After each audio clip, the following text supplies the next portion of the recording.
Ya, assalamualaikum warahmatullahi wabarakatuh. Apa kabar pemirsa di SIP Official, luar biasa. Lama kita nggak ketemu, akhirnya saya John Bon Arya kembali menyapa Anda di SIP Official, tentunya di program yang luar biasa. Kali ini saya akan menyapa sebuah sosok tamu yang istimewa, mungil, cabai rawit, tapi energik. Siapakah beliau? Nanti akan kita kupas habis di kesempatan saat ini, tentunya masih di SIP Official Channel. Simak terus seperti apa sosoknya. Kita simak profilnya beliau seperti apa.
Ya, pemirsa SIP Official kembali lagi bersama John Bon Arya. Tadi kita udah menyimak profil dari sosok Asep Zainal Abidin. Wow, luar biasa.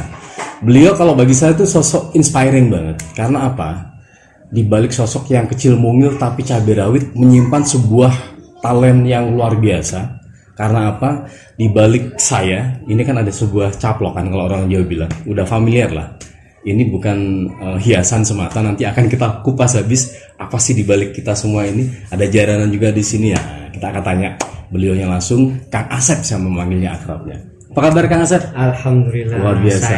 Seperti yang kita bilang ya, sosok mungil, inspiring tapi energik. Iya. Tapi yang betul sebenarnya cuma satu. Apa itu Kang? Mungilnya saja. Ya itu mungilnya saja itu yang paling betul. Ya. Dan itu sohah itu. Sohah ya. Betul. Itulah soal energik yang makanya itu bisa membawa apa ya? Sebuah energik dan sebuah inspirasi buat kita semua di Official Channel saat ini Kang Asep. Ya Kang Asep. Saya penasaran banget. Tadi kan saya sempat melihat beberapa outlet bahkan gerai dan tokonya Kang Asep. Itu semuanya kan menjual sebuah sosok yang di balik kita ini, di belakang kita ini. Sosok caplokan, terus jaranan segala macam. Pecut-pecut segala macam. Rebana juga. Rebana komplit ya. Ada juga kenongan. Kenong, kendang. Iya. Nah Kang Asep, gimana sih awal memulainya sebuah perjuangan semacam itu hingga Kang Asep menggeluti semacam ini? Gimana Kang Asep itu? Kalau awal banget sampai detik ini nanti, insya Allah sama ngantuk Kang. Gitu ya. Kita Kang aja ya. Iya. Lebih akrab. Lebih akrab. Kalau bro itu apa bro? Bro terserah lah. Kalau Kang Asep manggilnya saya bro, kalau saya manggilnya Kang Asep ya. Gini aja bro. Apa namanya? Singkat saja. Awal itu karena ilmu kepepet sebenarnya. Gitu ya. Iya, ilmu kepepet. Gitu ya. Iya. The kepepet of the power kepepet itu. Oke. Saya waktu itu nikah muda, bukan berarti nikah yang ya saya memang tampan sih ya. Iya benar. Saya akuin itu kan. Tampan. 11-12. Sudah nikah juga. Kebetulan Belum yang iya kan? Iya betul. Mau mulainya tuh. Iya, karena kepepet. Iya. Saya background dari pesantren yang di situ saya tidak ada pengalaman kerja yang kayak orang-orang saat ini punya pengalaman, karena saya di situ hanya disuguhkan dengan pelajaran-pelajaran kitab-kitab klasik atau diskusi-diskusi keagamaan dan kenegaraan, mungkin itu kecil banget. Terus saya sudah nikah nih Kang, yang harus terpaksa menghidupi anak orang. Tahun berapa itu Kang? 2009 akhir. 2009 akhir. Iya. Desember sebenarnya. Kurang lebih Desember ya. Saya hampir lupa itu. Padahal nikah masih 1 kali. Kalau sampai berapa kali saya mungkin lupa soalnya. Enggak, insya Allah istri saya solehah, amin. Alhamdulillah, itu anugerah. Mau sama saya aja sudah untung-untungan. Karena saya tidak punya pekerjaan yang pertama. Saya dari latar belakang orang yang tidak mampu. Terus tidak punya pengalaman kerja yang bagus, pengangguran. Karena anak pondok kan pengangguran ya. Nah, dan itu pun saya setelah itu nikah. Ini ada yang mau ini. Mumpung ada yang mau, kita sikat aja kan gitu. Untung gitu ya. Untung aja. Seneng di Kang Acep, senep di istri waktu itu. Waktu itu loh ya. Waktu itu. Tapi nggak tahu kan. Iya kan. Terus gimana kan? Iya. Terus setelah itu saya tidak punya pekerjaan, mau saya bawa kemana di rumah tangga ini, mau saya bawa kemana? Masih bimbang ya? Terus pada akhirnya ada sosok orang yang saya kira itu orang yang terapes sedunia, yaitu mertua saya atau orang tua saya. Kenapa? Sudah punya anak perempuan satu-satunya, anak ragil harapan rumah tangga beliau, punya mantu pengangguran. Itu kan orang terapes toh menurut saya. Waktu itu ya. Waktu itu. Terus saya itu, alhamdulillah beliau itu sangat sabar sekali membimbing saya, keluarga saya. Terus saya itu diajak, beliau itu kan karena tukang batu, tahu tukang batu? Ya tukang membuat buat rumah dan sebagainya, bangunan dan sebagainya. Saya disuruh nguli. Renele, bahasa Jawa gitu ya. Renele. Nggih, awakmu nguli ae. Sama adanya lah waktu itu ya. Bapak. Tapi karena beliau itu sudah paham terhadap saya, kalau tidak punya background sebagai kuli, maka kuli-kuli yang tugasnya berat itu malah dikasihkan ke kuli yang lain. Berarti Kang Acep saya dikasih ya yang ringan-ringan. Menantu kesayangan. bisa jadi. Ya. Yang dikasih itu malah kakak ipar saya yang anak kandung beliau. Itu yang dikasih di berat-berat, saya yang mudah-mudah itu. Nah, itu nggak tahu. Terus saat itu sedemikian hari, ya Allah, masa akan saya hidup seperti ini sih? Gitu. Terus-terusan gitu ya. Terus-terusan gini ya. Penghasilan waktu itu istri sudah ngandung. 1 minggu kalau nggak salah saya dapat bayaran itu 280 atau 250, saya agak lupa. Keadaan sudah ngandut. Akhirnya saya berpikir ulang itu.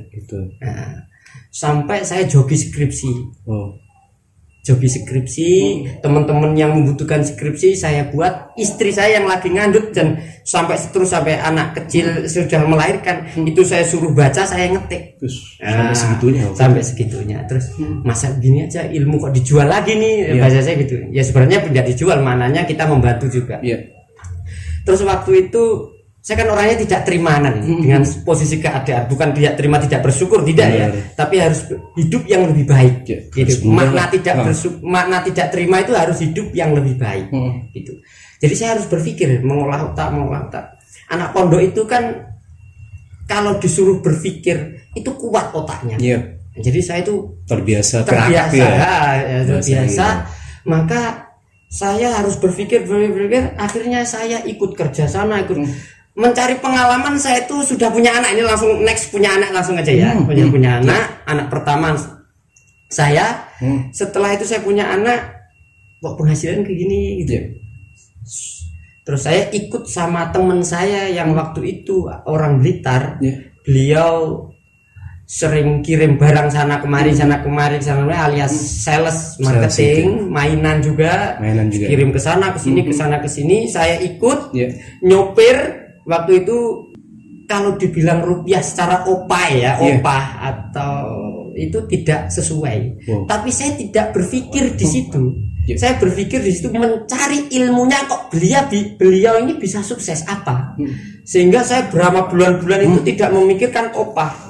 Saya sampai nyopir ke Solo, itu kadang-kadang 1 hari 1 malam. Bayangkan sopir itu kadang-kadang 40.000. Dikasih 40.000 1 hari? 1 hari 1 malam. Itu dalam kerangka untuk menimba ilmu tadi ya? Iya, padahal saya tidak diupayi, udah apa-apa gitu aja kan, karena mencari ilmunya tadi itu. Pada akhirnya ilmunya saya korek, pada akhirnya itu tidak.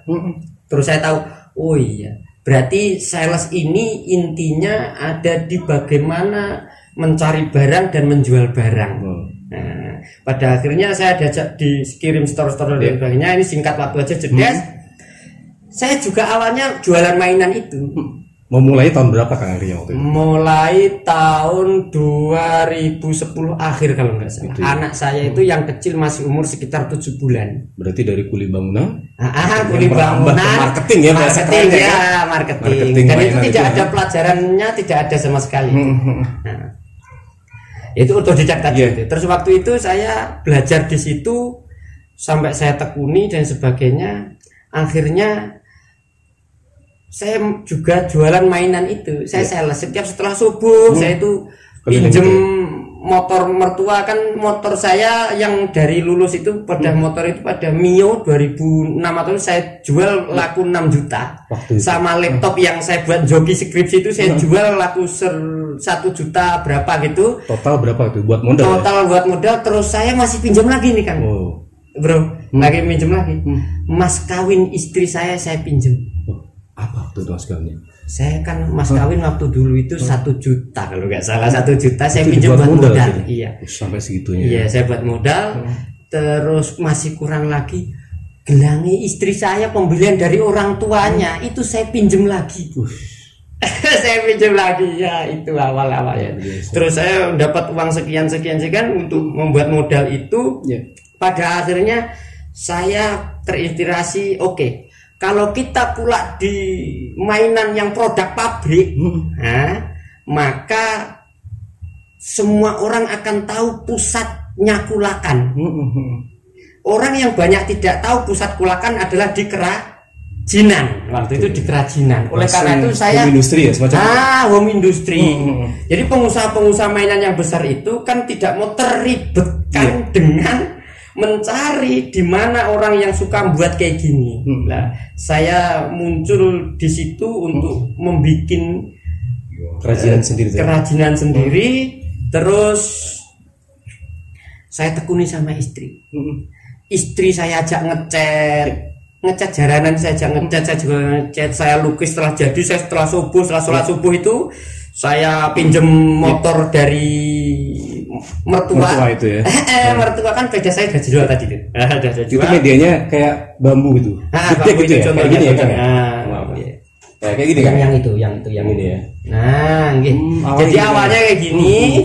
Ini sebenarnya sudah 20% jadi. Nah, ini awalnya kayak gini.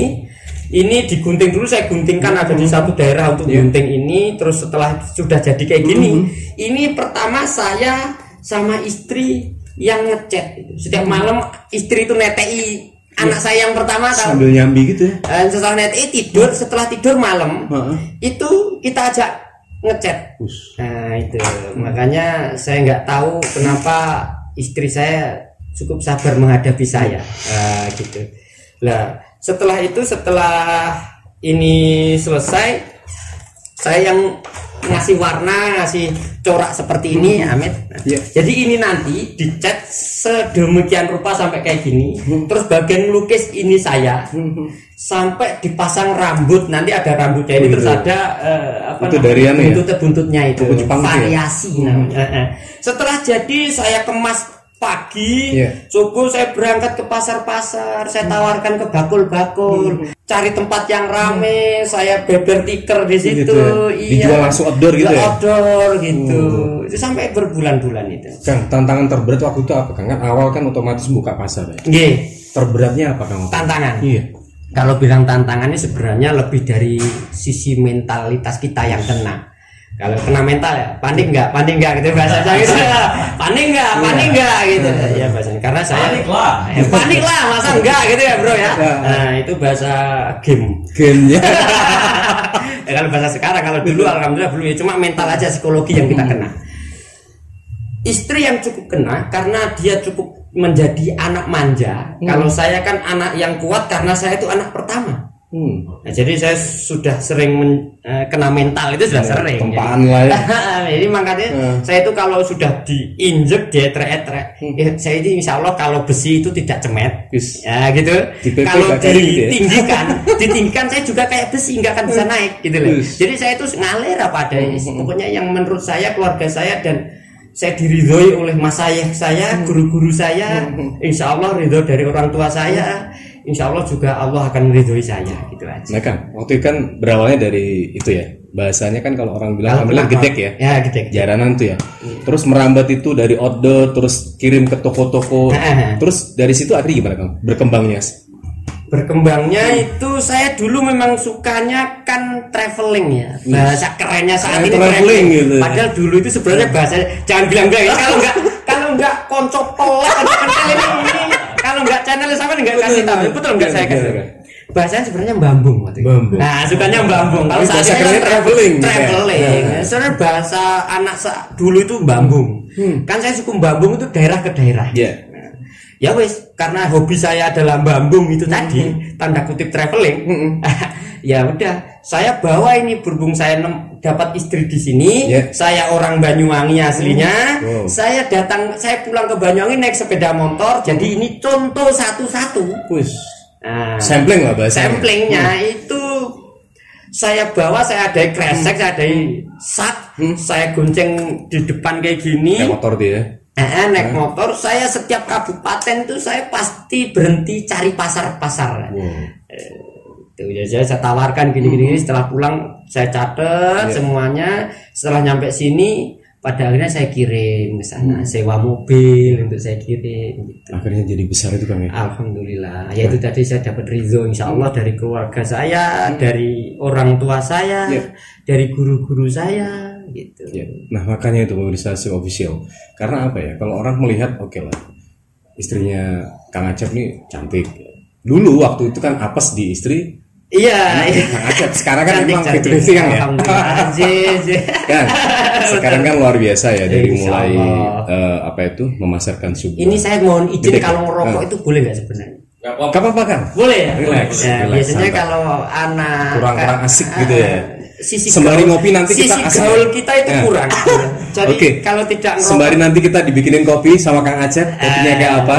Kita akan simak kembali lagi setelah yang satu ini.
Kang itu 2014 kirim dari Banyuwangi ke sana kemari. Total berapa outlet kan sekarang yang udah terkirim dari produknya Kang Acep gitu? Kalau saat ini? Iya.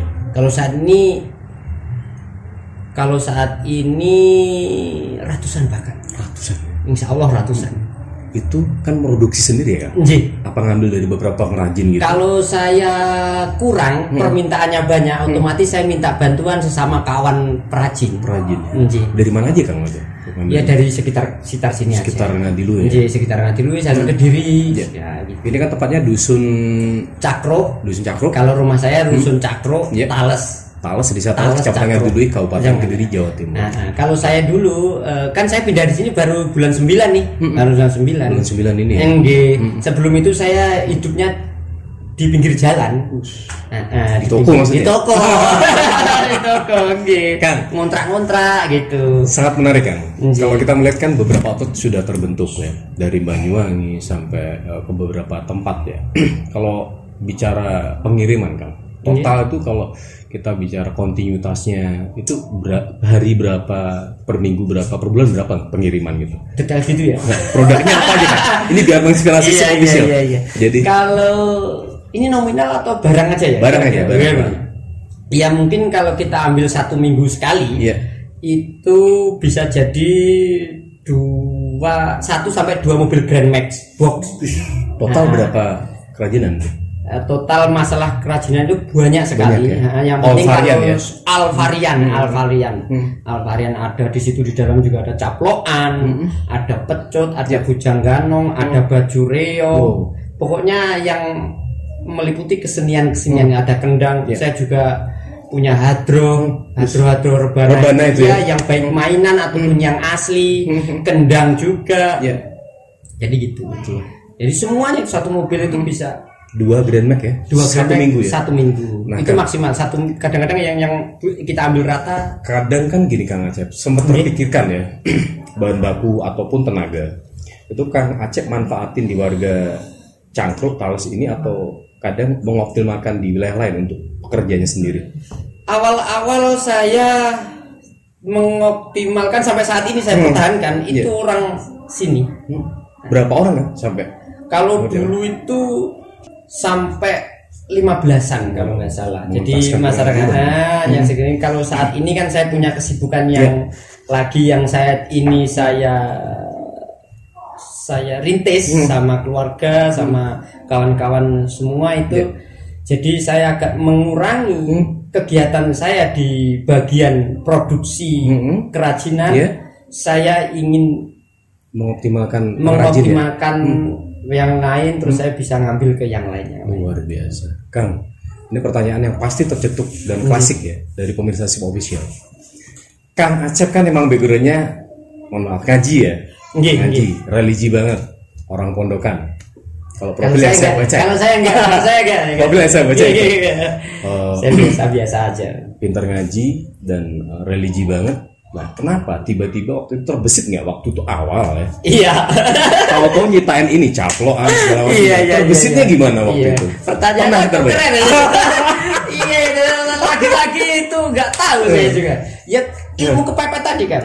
Semisal gini, kita sudah diwajibkan untuk menafkahi istri, kita tidak punya pengalaman kerja gitu aja. Akhirnya saya yaitu tadi apa yang bisa saya lakukan asal halal ya saya lakukan untuk membahagiakan keluarga saya. Akhirnya jadi kayak gini kan? Alhamdulillah. Kan ini pasti terbesit juga. Omset berapa sih kan? Bocoran aja, dikit tuh, nggak usah keras-keras kan? Berapa sih kan? Kalau omset itu? Kalau saat ini insya Allah ya per minggu, per bulan atau per bulan aja ya? Per bulan aja lah, global gitu. Bulan kotor itu insya Allah mutasi rekening, rekeningnya antara nih 3 sampai 600. Wow, luar biasa. Dari hal beginian, pemirsa SIP Official, hal beginian berangkatnya udah nyiptain ratusan juta sama sekarang dan mengentaskan pengangguran banyak. Ini yang patut kita apresiasi. Luar biasa Kang Acep. Satu juga sangat menginspirasi saya pribadi dan pemirsa tentunya. Kalau omset outlet kan udah banyak juga ya Kang Acep. Sekarang udah berapa outlet yang sudah ada di Kang Acep? Berapa daerah yang sudah Kang Acep yang menjadi milik saya? Iya. Yang tempat yang jadi sudah saya beli itu masih satu ya. Nggih, masih satu. Cuma kalau yang ngontrak-ngontrak cabang-cabang saat ini sudah ada 6 ya. Di mana aja tuh? Di Tulungagung, di pusatnya tentunya ada di Beranggahan. Ngatilu ya. Apa namanya? Pinggir jalan tuh ya. Pinggir jalan di Beranggahan, tepatnya di ini enggak apa-apa ini sebutkan alamat ini ya. Timur Arga Husada. Wow. Kok timur ya? Selatan ya? Selatan Arga Husada, timur Jalan Raya. Jadi kalau naik bis atau naik kendaraan umum tinggal nengok aja. Ya pokoknya ada ininya lah, pemirsa. Ya, insyaallah ada ininya langsung nengok. Wah, itu punya sekarang ada gitu. lampu merah atau itu. Yeah. Nah, lampu merah Beranggan itu ya? Selatan aja lah. Itu sini jalan. Itu berapa otak tadi kan? Di Beranggan pusat. Pusatnya Beranggan tentunya. Walaupun produksinya ada di Tales ya. Tales Cakro. Di Tulungagung. Di Blitar, di Banyuwangi, di Jember, di Surabaya. Oh, gila pemirsa. Udah hampir Jawa Timur ya. Nah Kang, kalaupun ada nggak, Kang Acep biasanya buka, kalau bahasa keren lagi ya, Francis atau waralaba itu ada nggak kesempatan bagi pemirsa barangkali? Itu ada nggak semacam itu? Maksudnya untuk gimana? membuka Francis dalam artian orang pengen gitu ya. Oke, boleh. Bisa. Bahkan yang saya sebutkan 6 tadi itu kan itu yang saat ini yang 2 itu Francis. Jadi beliau semua kawan saya, relasi saya itu punya tempat, punya tenaga, kita yang mensupport produknya. Jadi full dari kita. Pokok bahasanya itu kalau dalam tatananya itu harus gimana kan? Kalau orang pingin, bisa kayak ngasih, ya udah bisa caploan kayak gini, bisa caploan gini ya. Gini aja, Pak Sep gitu aja. Kang gitu ya. Kang saya punya tempat nganggur nih kira-kira. Saya ini punya tenaga, sama bisa nggak ini mensupport dagangan? Insya Allah bisa. Dengan kategori nanti kita bicarakan sambil tentunya ngopi ya. Nah, sudah ada ngopi. Nah, itulah kuningan Kang Acep gitu. Rezekinya kalau lancar tuh ngopinya kenceng ya. Saya jadi inspirasi ketularan ngopi juga. Kang, dari perjalanan Kang Acep itu yang pasti menginspirasi semuanya, terutama saya pribadi.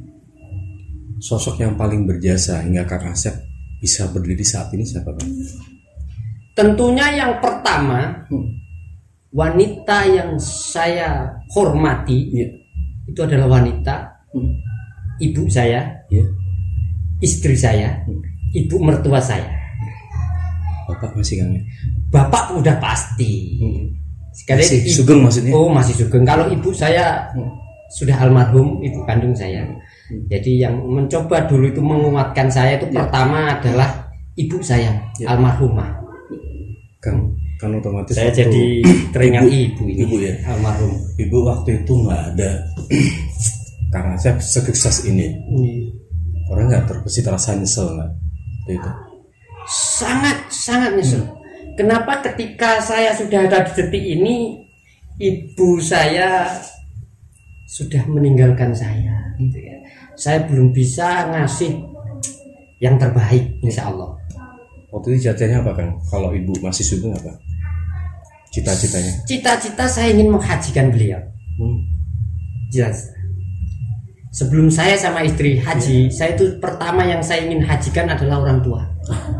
Atau minimal umroh. Itu minimum. Memang itu cita-cita saya. Saya sebelum punya uang yang istilahnya bisa dihitung gini ya. Nah, gini masih 1 atau 2 itu. Ya Allah, alangkah baiknya kok saya besok harus mengumrohkan orang tua saya. Baik orang tua kan ada 4, baik orang tua dari istri, baik orang tua dari saya juga. Ini saya ingin mengumrohkan beliau. Alhamdulillah, tapi orang tua sudah meninggal dan doakan semoga tidak jauh dari waktu ini saya bisa mengumrohkan orang tua saya yang sekarang masih hidup. Bapak ya. Bapak dan ibu bapak dari istri saya. Itu cita-cita saya. Saya memang cita-cita sebelum saya sama istri umroh, saya ingin orang tua saya biar umroh dulu. Kang, aku pengen satu kata mutiara dari Kang Acep. Kalaupun bagi pemirsa Si Official yang bisa menginspirasi, apa buat sosok seorang ibu, meskipun Kang Asep itu dulu punya cita-cita mulia, mengumrohkan beliau, menghajikan beliau, atau kenyataannya beliau dipanggil dulu sama yang di atas. Apa inspirasi bagi pemirsa biar menginspirasi bahwa sosok orang tua itu memang sangat luar biasa di balik kesuksesan kita kan. Jangan sampai engkau semua menyesal ketika orang tua sampean sudah tidak ada. Ketika orang tua sampean masih ada, tolong hormati beliau, tolong junjung tinggi derajat beliau, karena apapun yang beliau lakukan setiap hari, apa yang beliau amalkan, doa-doa itu pasti tidak lepas untuk kesuksesan anaknya. Tidak ada satu orang tua pun yang menginginkan anaknya sengsara. Itu aja. Semoga menginspirasi kita semua. Tentunya saya pribadi sama kan nasib kita. Orang tua sudah dipanggil juga. Yang harapannya itu menginspirasi semuanya yang menyimak di SIP Official Channel. Nah, kita akan kembali simak luar biasa sosok apa di balik semua ini. Nggak Kang Asep membentuk sebuah bangunan. Bangunannya tuh besar banget. Cita-cita beliau satunya apakah itu? Kita akan simak sesaat lagi setelah yang satu ini. Ya, kembali lagi barengan John Bon Arya dan sosok spesial Kang Asep yang merupakan pengrajin dan juga sosok inspirasi bagi kita semua.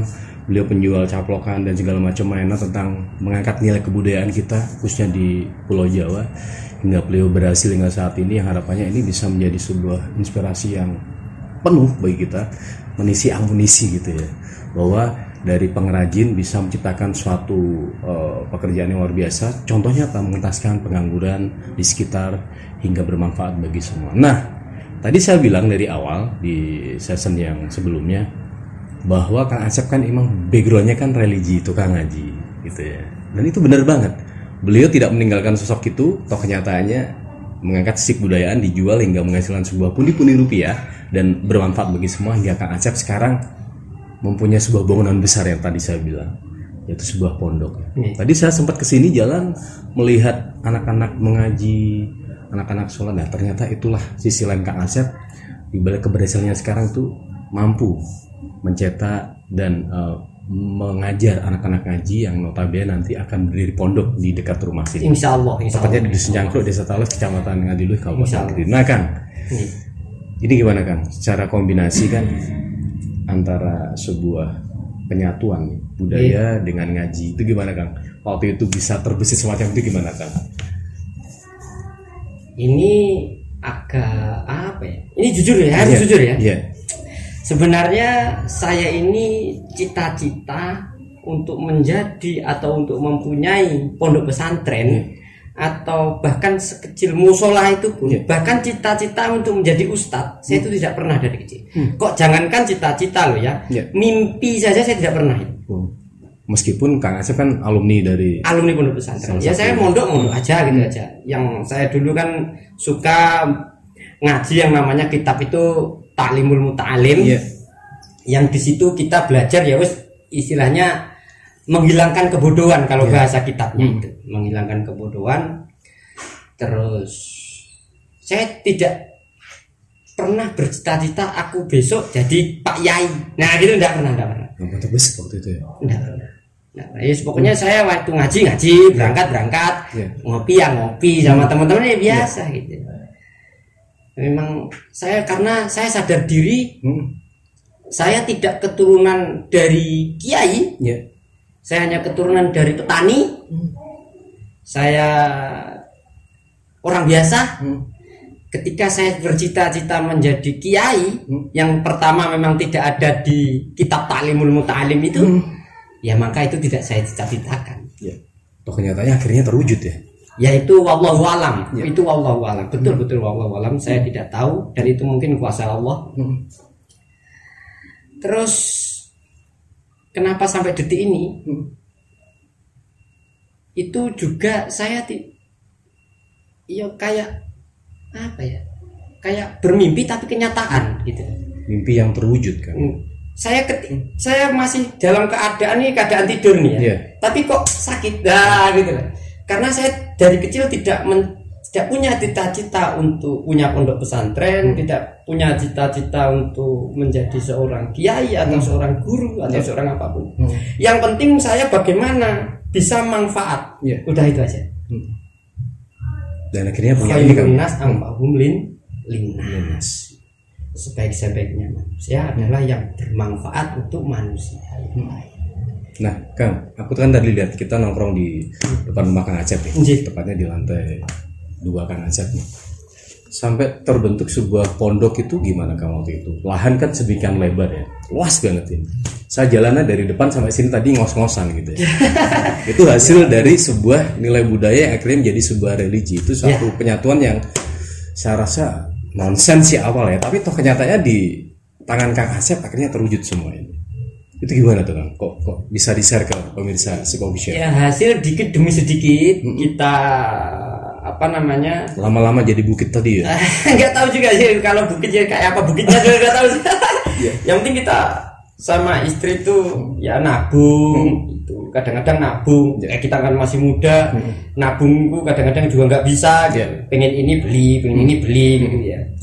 Ya pokoknya kok di sini ada tanah gitu. Walaupun tanah ini sebenarnya milik daripada orang tua, tapi berhubung kita itu bercita-cita menjadi orang yang mandiri, maka kita beli ini tanah. Kang, itu kerepotan nggak? Sekarang kan udah mulai punya anak-anak ngaji ya, santrinya Kang Acep. Baginya waktu dengan sesi bisnis ini kayak apa? Kerepotan nggak? Gonya itu mulai kapan sih Kang waktu kan? Usaha oke jalan, udah final, udah bagus, udah berhasil, sukses sampai saat ini udah punya hampir 7 cabang lah di wilayah Jawa Timur. Terus mau baginya gimana dengan anak-anak ngaji? Kan yang nyantri banyak tadi saya lihat. Ratusan lah, bahkan tadi di bawah anak kecil di desa sekitar gitu. Itu gimana baginya waktu kan? Susah nggak? Awalnya sempet susah. Itu tahun berapa sih waktu itu onnya? Waktu anak-anak ngaji di sini di optimal di rumah Kang Acep? Bulan 11 kalau nggak salah, bulan 11 2021. Karena saya pindah di sini bulan 9 2021. Terus saya di sini itu ada TPQ. Saya ngajar anak kecil-kecil itu. Terus saya membentuk tim sholawatan rebana, namanya Rebana Cinta Nabi Muhammad SAW. Saya bentuk rebana itu, akhirnya jalan. Terus juga kita sudah bikin rutinan. Lahan ini belum saya terbesit untuk saya buat pondok pesantren, tidak, karena memang saya tidak punya direksi itu tidak. Katanya dibuat ngaji saat ini itu sebenarnya dulu ini adalah bagasi mobil. Garasi apa bagasi? Garasi. Ya, garasi mobil saya taruh di situ, anak-anak ngaji mobil saya taruh di luar, saya titipkan di rumah mertua. Terus ini saya buat anak-anak ngaji itu. Hingga saat ini ya. Saat ini. Nah Kang, kalau di depan kan tadi ada pondok tuh. Itu planningnya nanti gimana kan? Yang planning pondok ke depan atau yang sebelum saya buat pondok? Ke depannya. Insya Allah Bismillahirrahmanirrahim. Kedepannya ini nanti akan kita buat pondok salmon. Salmon apa itu Kang? Salaf modern. Salaf modern. Ngajinya kita ini tetap menganut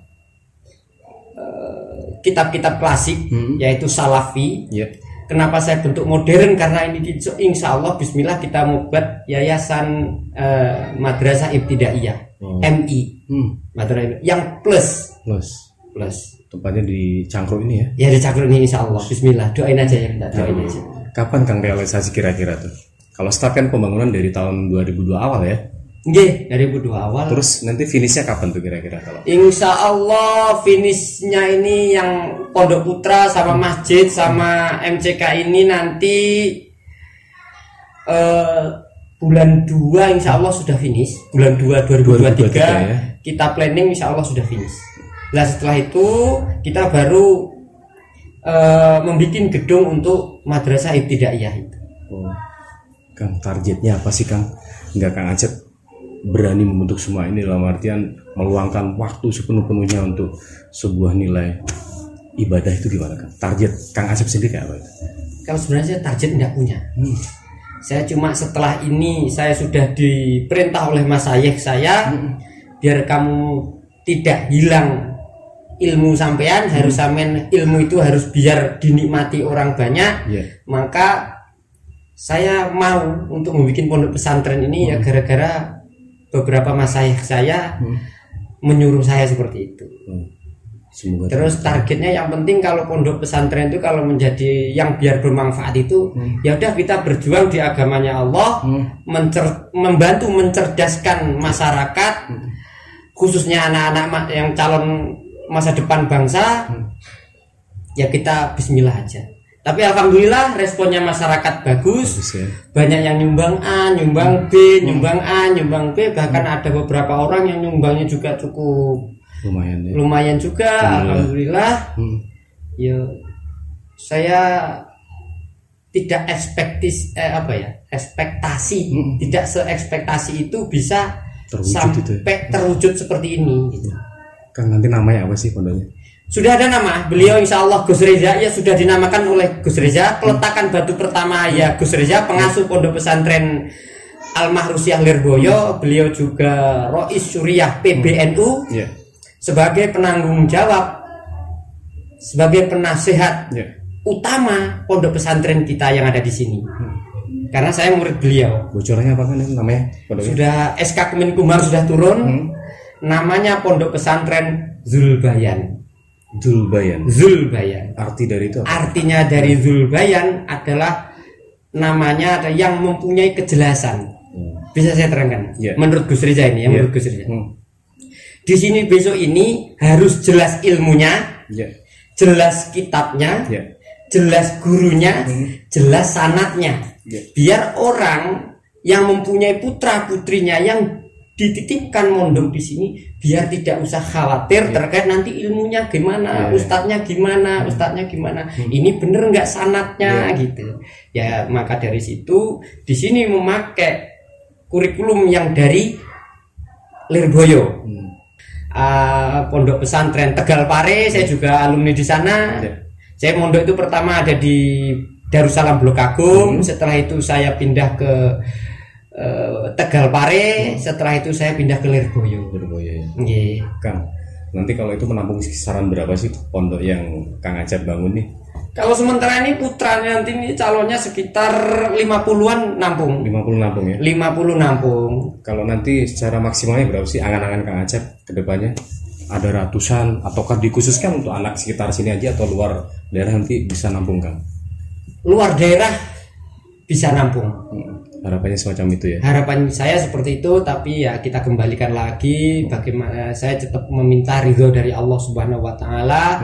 Semoga Allah mempercayai dengan adanya pondok pesantren ini, biar nanti kan kita berjuang di agama Allah nih.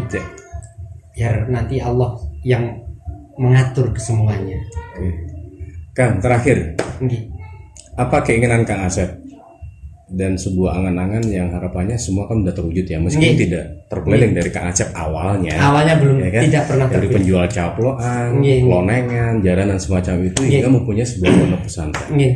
Apa angan-angan Kang Acep planning terakhirnya nanti mengkolaborasikan sebuah kerajinan ini dengan sebuah ponpes kan? Kedepannya kayak apa? Apakah nanti ponpes juga dibekali dengan ilmu marketer semacam itu untuk itu atau gimana nanti kan? Ada nggak?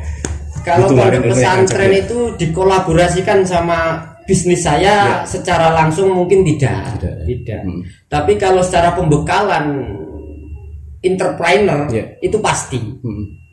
Entrepreneur kita bonusnya itu nanti. Ya, entrepreneur karena kita basicnya memang saya dari pondok pesantren juga, saya juga dari pembisnis juga. Walaupun kecil ya, skalanya kecil. Tapi saya menginginkan lulusan pondok pesantren Zulbayan ini nanti itu minimal bisa bermanfaat di luar sana. Nah Kang, sebelum kita berpisah barengan pemirsa official yang masih menyimak kita di obrolan yang sangat luar biasa ini, sosok inspiring, kecil mungil Kang Acep tapi bermakna dan luar biasa. Sosok siapa Kang yang Kang Acep mau ucapkan? Menyimak barangkali sosok tercinta siapa yang saat ini tetap memotivasi yang harapannya bisa juga untuk menginspirasi semua pemirsa official. Sosok siapa saja Kang? Oke, terima kasih. Kalau sosok siapa, tentunya saya langsung berpikir adalah istri saya, yang selalu dengan sabar mendampingi saya. Yang selanjutnya adalah orang tua tentunya, yang selalu mendoakan saya sama keluarga. Terus juga orang tua saya secara pendidikan, yaitu masaih saya, baik di Pondok Blok Agung Darussalam Blok Agung, dan ada masaih yang dari Pondok Pesantren Lirboyo. Itu ya. Terima kasih, beliau semua sudah membimbing saya dan keluarga sampai detik ini. Jadi orang yang kokoh. Semoga ini bisa berlanjut ke depan yang lebih baik tentunya. Amin. Kan disentil juga dong Kang, barangkali untuk pengrajin. Ini komunitinya Kang Acep. Nah, pengrajin caplok kan banyak sekarang. Iya. Disentil sekali dong. Untuk kawan-kawan perajin kesenian, ataupun pelaku kesenian, kita ini adalah orang-orang yang membudayakan, yang masih eling karo jati dirine Indonesia ini. Jadi kan jati diri ya, jati diri. Jadi jangan patah semangat, ayo semangat, kita pertahankan supaya Indonesia ini lebih indah. Kan seni lebih indah ya. Dengan kita berjuang di kesenian ini, kesenian biar lebih indah juga. Terus jangan khawatir terkait masalah Insya Allah saya juga belum menemukan orang yang membangun pondok pesantren. Bangun pondok pesantren dari latar belakang background perajin jaranan, perajin jaranan atau pecut kerajinan dari kesenian. Ya mungkin kalau nanti ada tolong ya komen, nanti bisa langsung inbox, cari nomor saya biar kita sama. Ya gitu ya, biar kita sharing nanti biar kita sharing sama saya. Nanti hubungi saya sini kalau memang panjenengan seprofesi sama kita. Nah gitu. Terus jangan khawatir. Ada beberapa kata yang masuk kepada saya itu dari beberapa masyayikh. Jadi bilang yang membuat saya pede itu bilang begini. Apa salahnya orang yang mempunyai pondok pesantren, yang membangun pondok pesantren, yang ngasuh pondok pesantren, itu berlatar belakang orang yang jualan kerajinan, bahkan membuat kerajinan juga nih. Kalau itu bisa barokah dan manfaat untuk umat yang lebih banyak, why not? Kenapa tidak? Toh banyak. Mohon maaf, ini kita tidak menyentil yang lain ya. Mohon maaf, tidak menyentil yang lain. Banyak orang lupa dengan orang yang mohon maaf punya bisnis yang lebih baik dari itu. Kemungkinan menurut dia yang lebih baik. Tapi ingat enggak untuk untuk umat. Benar. Nah, itu kalau kita bisa. Jangan khawatir dari background latar belakang apa saja, yang penting bisa bermanfaat untuk orang banyak. Monggo laksanakan. Luar biasa Kang Acep, terima kasih waktunya. Obrolan kita yang sangat menarik di Si Official Channel, yang harapannya next episode selanjutnya kita muncul sosok-sosok semacam Kang Acep ini. Harapannya itu Kang ya. Kita ketemu di lain waktu yang lebih menarik Kang Acep. Terima kasih waktunya.